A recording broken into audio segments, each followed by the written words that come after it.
primeira carta de Paulo a Timóteo, capítulo 3, numa perspectiva do que o pastor deve fazer na igreja. E a gente tem essa visão porque o capítulo 3 ainda, versículo 15, ou 14, 15, diz: estas coisas, escrevo-te estas coisas esperando e ver-te em breve. Paulo está com desejo de rever o seu querido filho na fé, Timóteo, e ele quer vê-lo, e ele diz: para que, se eu tardar, fique ciente de como se deve proceder na casa de Deus. Como é que o pastor deve se conduzir na casa de Deus? E quem é a casa de Deus? Ele diz aqui: a casa de Deus é a igreja do Deus vivo, que é coluna e baluarte da verdade. Então, no mundo, a igreja é luz, é sal, e a igreja é coluna e baluarte da verdade. Então, essa coluna e baluarte da verdade, que é constituída de membros que são chamados de filhos de Deus, que são chamados de amados do Senhor, que no todo é chamado também de a noiva de Cristo, a igreja do Deus vivo. Então, como é que o pastor deve proceder na igreja? E nós chegamos ao capítulo 3, você deve proceder na igreja entendendo, e aí ele repete novamente o versículo 1, que a palavra é fiel. Então nós temos um compromisso com uma palavra fiel. A Bíblia é uma palavra fiel, fiel é a palavra. E também uma outra coisa que o pastor deve ter bem firme na sua mente, é que se alguém aspira ao episcopado ou pastorado, a igreja, que é coluna e baluarte da verdade, deve entender que essa posição do pastorado, do presbiterato, é uma excelente obra. É a mais excelente obra da terra, porque ela prepara as pessoas não só para a vida, mas para o pós-vida, que é a vida eterna com o Senhor, não é? E é uma excelente obra, porque é a obra que cuida daqueles que são filhos do rei, filhas do rei dos reis. No versículo 2, ele diz: você também deve estar procedendo na casa de Deus, orientando que pessoas que devem ser oficiais da igreja, que são o modelo do rebanho, eles têm necessidade, é necessário, é indispensável que ele seja repreensível como dispenseiro de Deus, não é? Ele seja irrepreensível, o bispo. Aí fala que ele deve ser fiel, né? E aí nós temos a fidelidade dessa pessoa como marido, como governo do lar e como mestre dos filhos, não é? Então, a igreja deve ser administrada por pessoas que são padrão dos fiéis, como marido, no casamento, no relacionamento matrimonial, como governo do lar e também como mestre dos filhos. Isso está no contexto que vocês estão vendo aí. É necessário que o esposo seja, marido seja, o bispo seja marido. Que coisa, né? Engatou. Esposo de uma só mulher, temperante, que nós já falamos na semana anterior, sóbrio, que falamos também na semana anterior, modesto, que hoje nós vamos falar, hospitaleiro, que falaremos posteriormente, apto para ensinar.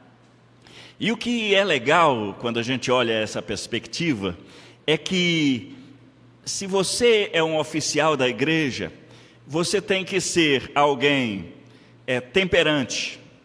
Por quê? Porque um marido destemperado é uma desgraça para uma esposa. Então, no lar, esse exemplo é muito interessante. Sóbrio, ou seja, que tem uma mente sadia, né? Uma mente salva, que nós falamos na semana anterior. né? Porque a raiz da expressão sóbrio tem que ver com salvação, ou salvação da mente, uma mente nova, uma mente guiada pela palavra de Deus. Modesto, que é o que nós vamos ver hoje. Como um marido, governo e um mestre, sem ser modesto, pode realmente fazer bem à sua casa, ao seu relacionamento com a família, à sua administração e ao seu ensino. É muito ruim a gente ter um mestre prepotente, arrogante, não é? Ou uma pessoa que não reconhece a sua posição na família. Então, se eu quero que Gorete, minha esposa, reconheça a posição dela na família, eu tenho que reconhecer a minha também. Agora, você não deve ser como aquele cara que coloca, antigamente, quando eu andava de ônibus, tinha uma plaquinha atrás do ônibus, do motorista, do cobrador: a minha educação depende da sua. Vocês lembram dessa placa? Isso é a placa do maior imbecil, imbecil não vou falar, desse mundo. Porque a minha educação não depende da sua, não. Eu devo agir corretamente porque eu sou servo do Deus Altíssimo, independente do que você vai fazer ou deixar de fazer. Então, olha só, né? Sóbrio, aí ele vai falar modesto, hospitaleiro, né? E, na verdade, o acolhimento, ele começa dentro de casa, no acolher a sua esposa. E a esposa vai ser exemplo para a filha. Nós temos hoje a Catarina. E a Catarina observa como a Susana acolhe o Giovanni. E eu desejo que todas as pessoas acolham a Susana exatamente como ela acolhe o marido dela. Quebrou, não quebrou? E que a Catarina seja exatamente a foto do pai dela. Aí quebrou o Giovanni. Porque ela está observando como é que papai ama, respeita e cuida da mamãe. E a igreja do Deus vivo, que é a coluna e baluarte da verdade, aí a Susana está incluída e a Catarina também, tá?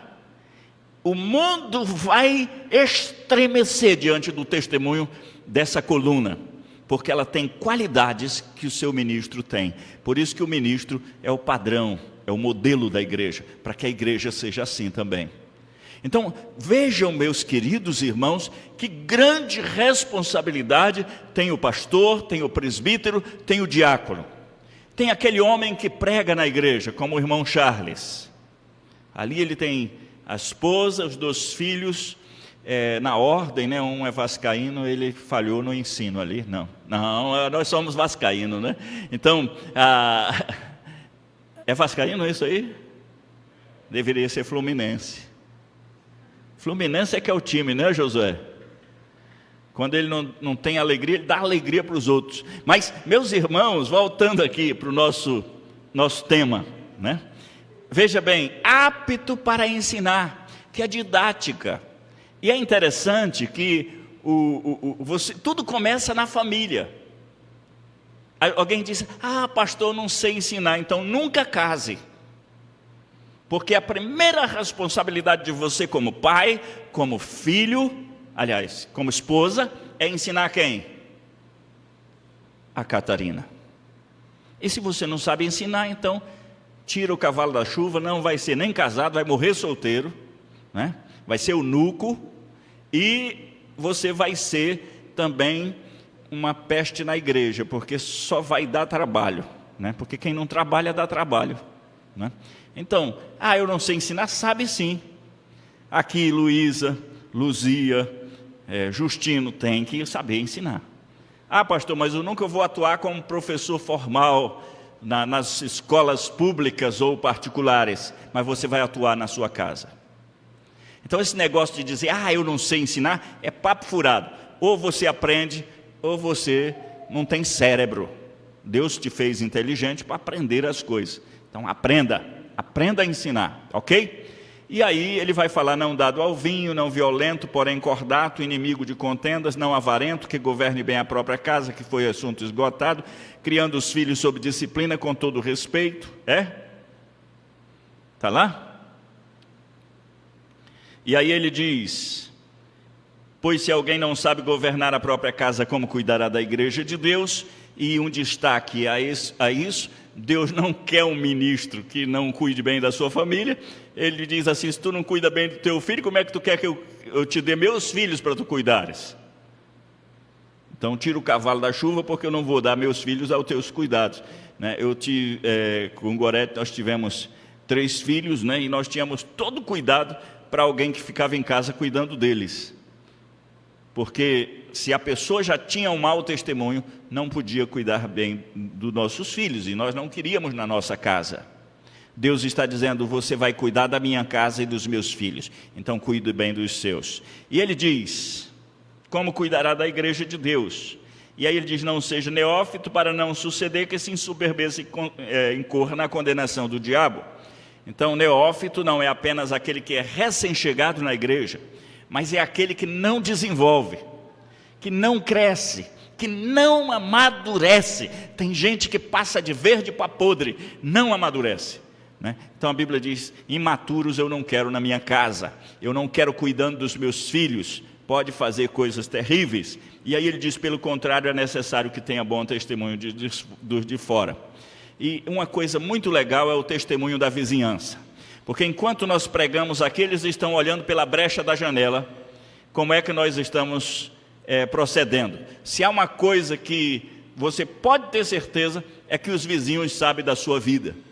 Eles olham o horário que você chega, eles olham quando você sai.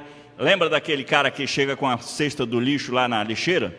E aí ele olha para um lado, olha para o outro, e o vizinho só, né? Porque se olhou para um lado e olhou para o outro, é porque tem coisa errada no lixo, né? E aí ela diz para a vizinha mais amiga, né?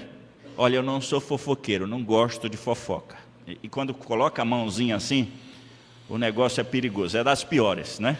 Ela diz: eu não sou fofoqueira, mas sabe quando eu vejo o vizinho colocando o lixo dele, ele fica olhando para um lado e para o outro. O que ele está fazendo dentro de casa, né? Será que ele matou alguém e está se livrando dos pedaços, né? Porque ele olhou para um lado e para o outro. Então, como você fala, como você olha, como você vê, tudo é observado. E o Senhor Deus diz assim: o que o povo está observando em você?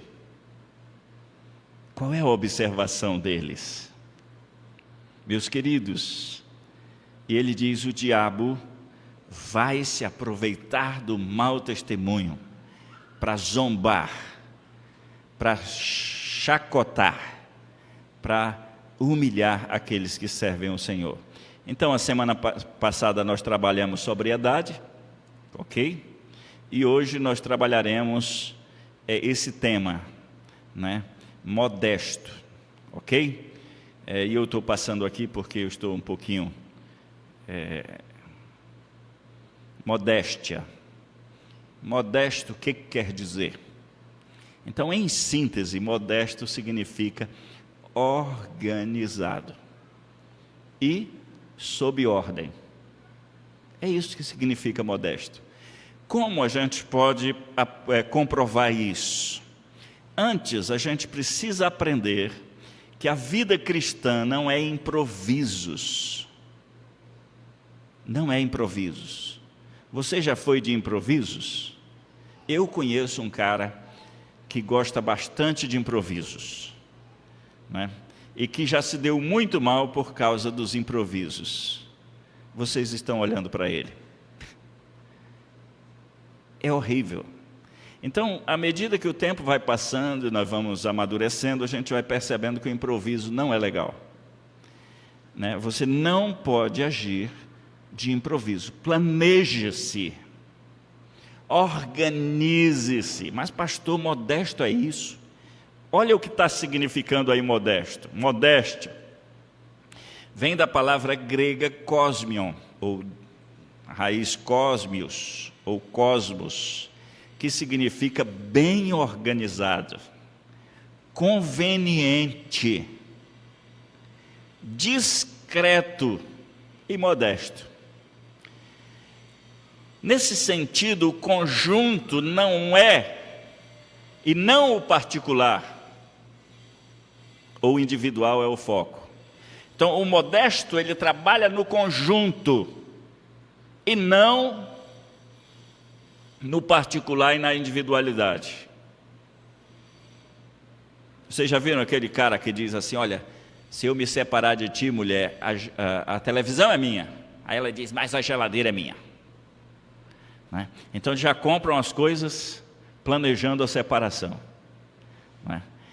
Ele chega na igreja: os irmãos aqui da SAF são excelentes, mas a UPH, e aí larga o sarrafo na UPH. Né? Não é assim. Então, modesto diz não ao estrelismo. Você não é a estrela na igreja. A estrela da igreja é o Senhor Jesus. Ele é a nossa direção. Nós brilhamos no conjunto e não particularmente. Por isso a palavra cosmos tem que ver com uma organização ou constituição apta e harmoniosa, que aponta para a ordem, para governo. Daí a palavra ornamento, que significa beleza, aquilo que embeleza. Decoração, adorno. Imagina, aqui na minha frente eu tenho 2 jarros com flores que as irmãs colocaram carinhosamente. Nós temos uma mesa com toalha branca, e nós temos um púlpito em madeira, correto? E nós temos aqui uma organização, né? Então, a beleza aqui está porque tem 2 vasos, um do lado. Se tirar um e ficar só um, alguém vai dizer: por que ele não colocou no centro? Não é? De um lado. Então, a desarmonia causa esse impacto. Daí, o arranjo das estrelas. Você já olhou o céu estrelado? As hostes celestiais como ornamento dos céus, o mundo, o universo, a terra, os homens, a família. Muito bem. Quando nós observamos, nós vemos ordem na criação. A criação tem uma ordem. Como é que Deus criou o mundo? Ele começa com luz, né? Depois nós vemos ordem na legislação. Vocês já pararam para assistir os 10 mandamentos? Qual é o primeiro mandamento da nossa relação com Deus? Vocês se lembram? Qual é? Não terás outros deuses diante de mim. Os outros são decorrentes. Se Ele é o único Senhor, eu não vou fazer imagem. Então, se eu tiver só o primeiro mandamento, já é suficiente. Porque eu não quero outro Deus, eu só tenho Ele. Não terás outros deuses diante de mim. Segundo mandamento, terceiro mandamento: honra. Não tomarás o nome do Senhor teu Deus em vão. Veja bem, o terceiro mandamento está de acordo com o primeiro, porque eu não tenho outro Deus. Ele é o meu Deus, toda honra, toda glória a Ele. Ok? Terceiro mandamento, quarto mandamento: lembra-te do dia do sábado para o santificar e guardar. Nós estamos estudando a palavra modesto, que significa organizado. Daí a palavra que está escrito lá em Coríntios, capítulo 14, versículo 40. Tudo, porém, seja feito com decência e ordem. Eu ouso dizer, tá? E eu estou inferindo aqui, eu não estou ligando vocábulos gregos. Até porque quem se prende aos vocábulos como a coisa essencial, esquece que o vocábulo é servo da ideia, e não o contrário. Correto? Então, qualquer pessoa estudiosa de hermenêutica, de interpretação de textos, ele precisa entender a ideia do autor. E o vocábulo, o vernáculo, a língua, o idioma, ele é a forma de expressar essa ideia. Ele diz: tudo, porém, seja feito com decência e ordem. E eu ouso dizer: seja modesto. Eu vou falar ainda um pouquinho sobre isso, né? Então veja só, a palavra decência do grego, ela é muito interessante. É euskemon, daí a palavra esquema. Você faz um esquemazinho para fazer as coisas. Eu já vi gente dizer, esse irmão não tem o Espírito Santo, porque ele tudo é anotado. Já viram isso? Não, se você não é organizado, você é que não tem o Espírito Santo. Se você é de improviso, você é que não está agindo no Espírito Santo. Se você não se submete ao tempo de namorar, de casar, a Bíblia diz, não despertes o amor até que este queira, você não é modesto, você não está agindo no Espírito Santo.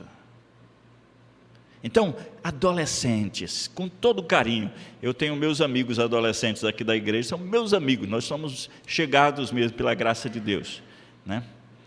E adolescentes às vezes está aborrecido, enjoado, às vezes está alegre demais, né? Mas são nossos amigos, são presentes de Deus para nós, né? Estou olhando para o Josué porque ele é meu amigo, eu sou amigo do Josué desde a infância, né, Josué? Quando a gente planejava fazer uma hamburgueria, nós íamos fazer uma loja de hambúrgueres, e a mãe dele disse, meu filho, isso não é trabalho. Eu digo, é trabalho, porque hambúrguer é um negócio muito bom, né?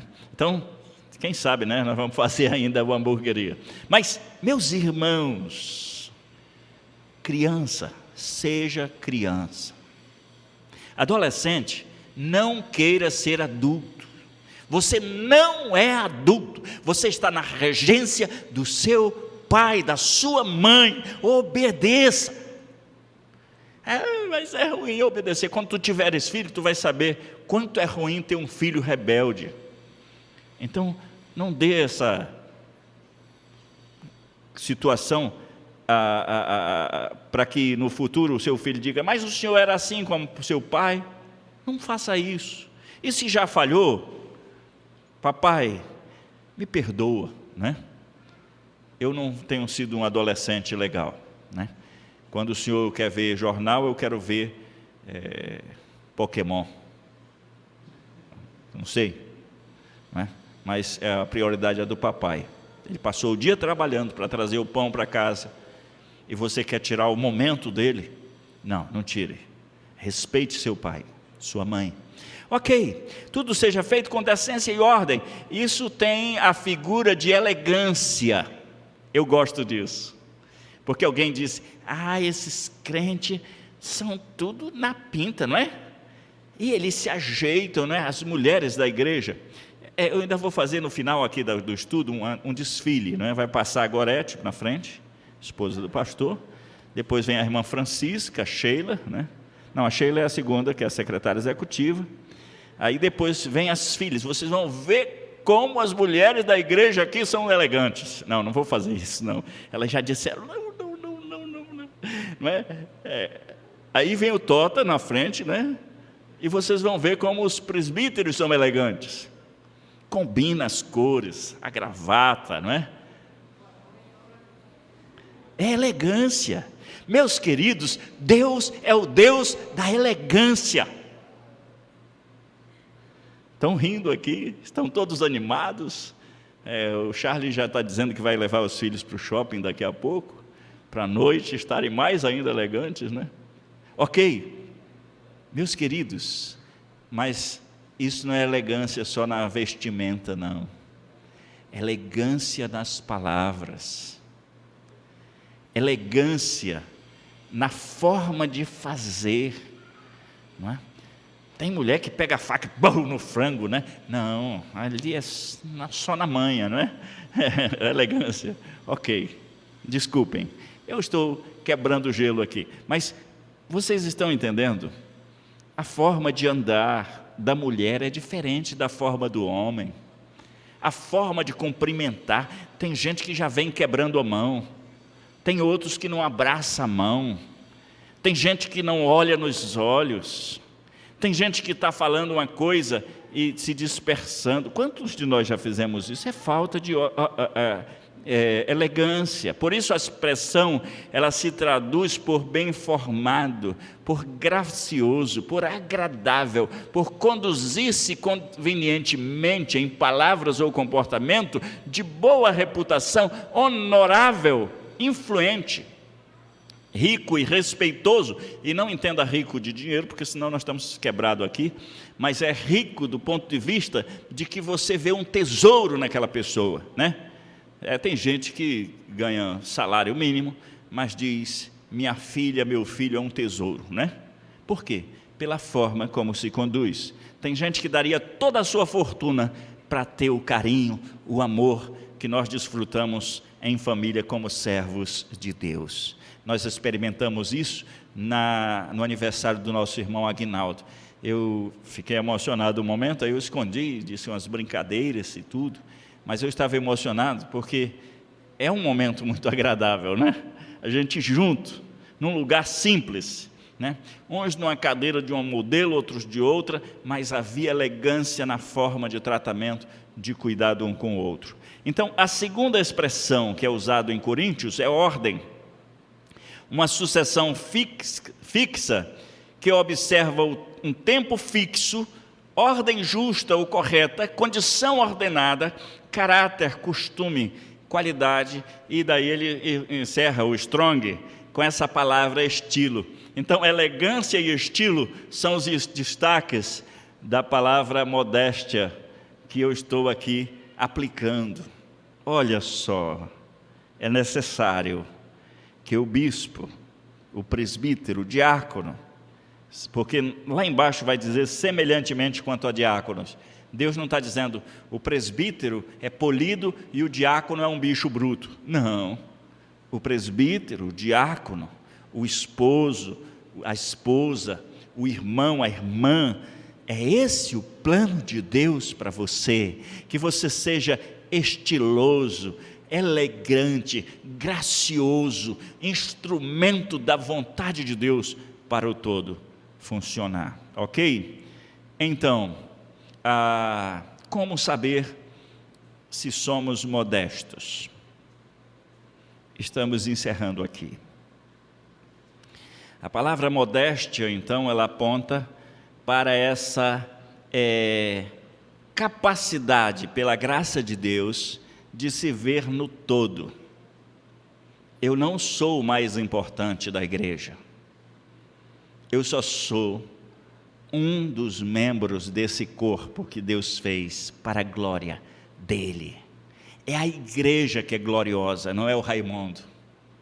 O Raimundo recebe uma radiância no conjunto e não separado. Você não é agradável a Deus fora do grupo. Você é agradável a Deus na harmonia do grupo, na comunhão dos santos. Por isso que a comunhão bíblica, ela é tão importante. Queridos, prestem atenção nisso. Ouso dizer-vos que a sua importância, ela perde totalmente a qualidade, o brilho e o valor se você for individualista, egoísta, se você quer se projetar sobre os outros. Eu estou na tela de vocês, mas para que essa qualidade de imagem, de som, de exposição em termos de letras e tal, tem uma equipe tremenda trabalhando arduamente, que vocês não veem, mas Deus vê, e Deus há de recompensar, porque Deus vê o todo, todos trabalhando. Eu dependo tanto de vocês, porque Deus me fez precisar de vocês, e vocês de mim. Nós somos a igreja do Senhor. Então, menosprezo ao outro. Se esse irmão não viesse mais, era até melhor. Cuidado. Às vezes, a gente esquece aonde está a força de uma corrente. Vocês sabem onde está a força da corrente? Vocês sabem?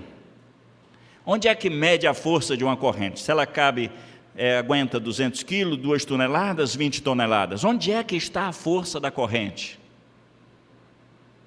A força da corrente está no seu elo mais fraco.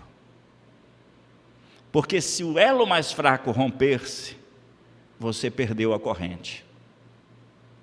A igreja, na igreja do Senhor, Jesus disse: se alguém escandalizar um destes pequeninos, melhor lhes fora que se lhe pendurasse pelo pescoço uma pedra de moinho e ele fosse afogado no mar. Aquele que se sente pequeno na igreja, porque talvez a parte econômica é inferior à dos outros, talvez não fez um curso universitário, não se sinta assim. Você não é modesto. Modesto é você perceber que o seu valor não está na sua intelectualidade, ou nos bens que você possui, ou na aparência, né? Tem gente bonita assim, mas tem gente feia, né? Não tem gente bonita assim, e não tem gente mais feia um pouco? Tem, mas não é isso, eu estou brincando aqui. Não é a sua aparência, você faz parte do corpo, você é preciosa para nós, por causa do que você é em Cristo, não é porque você é nos seus pecados. Ser modesto, de um lado, não é querer ser mais que os outros, mas de outro lado é não se menosprezar, não se subestimar. Não tem gente que tem a tendência de se diminuir. Não se diminui, isso não é modéstia, isso é falso testemunho, né? Na verdade tem falsa modéstia.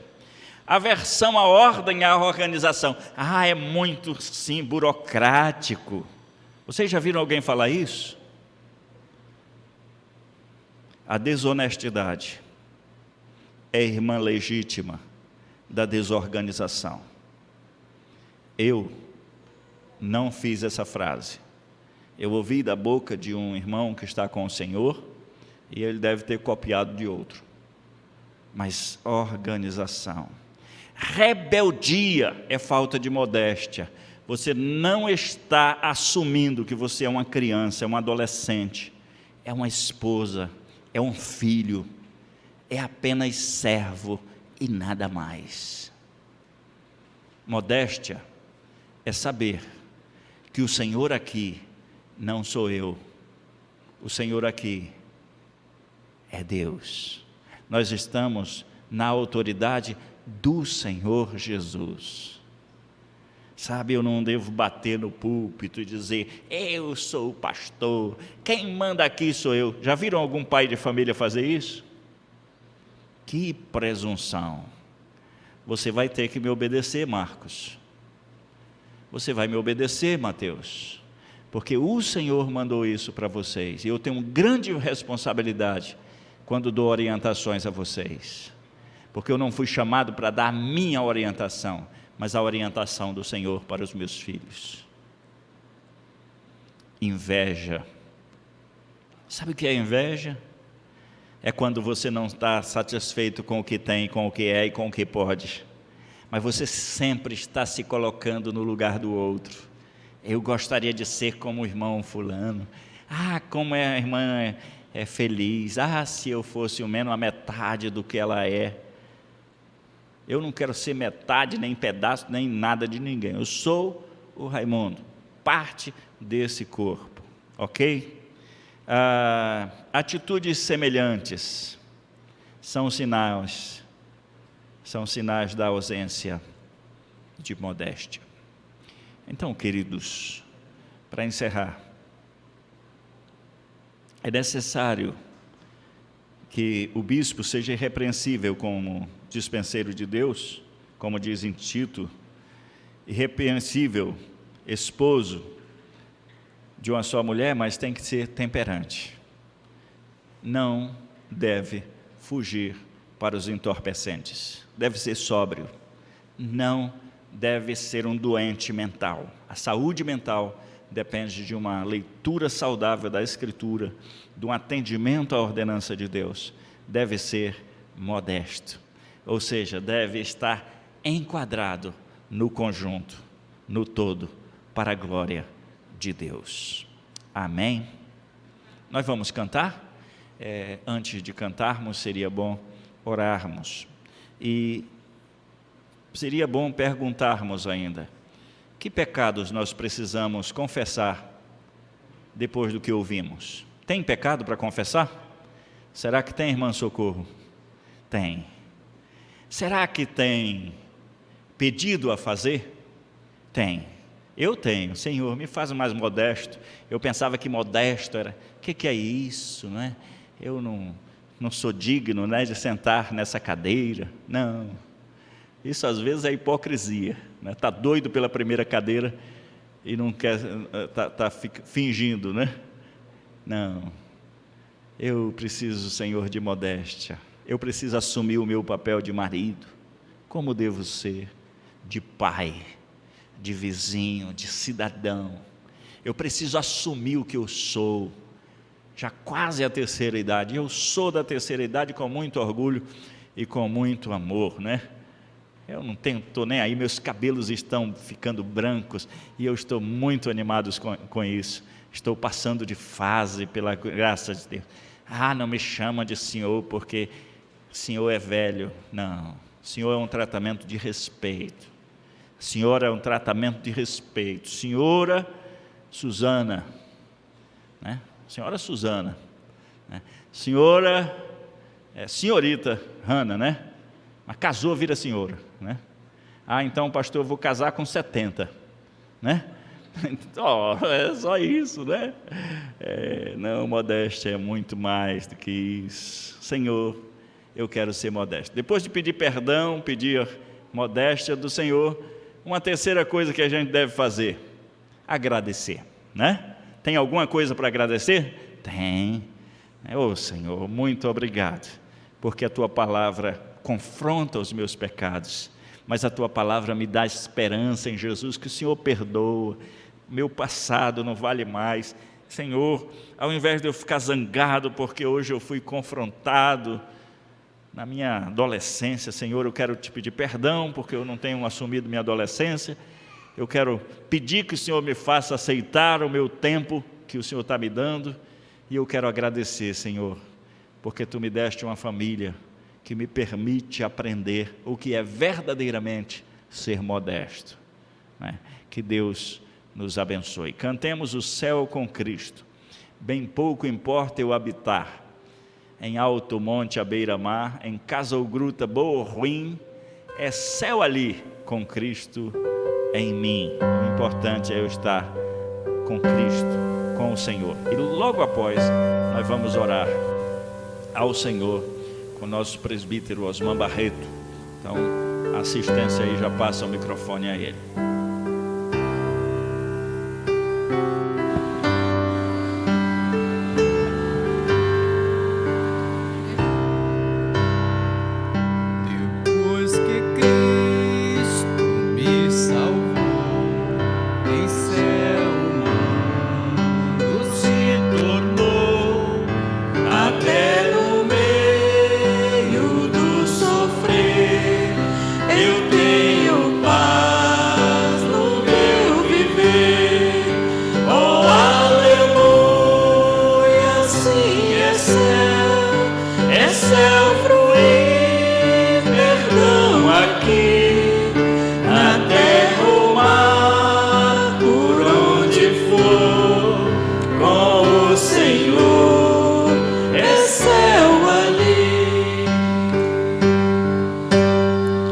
Muito longe eu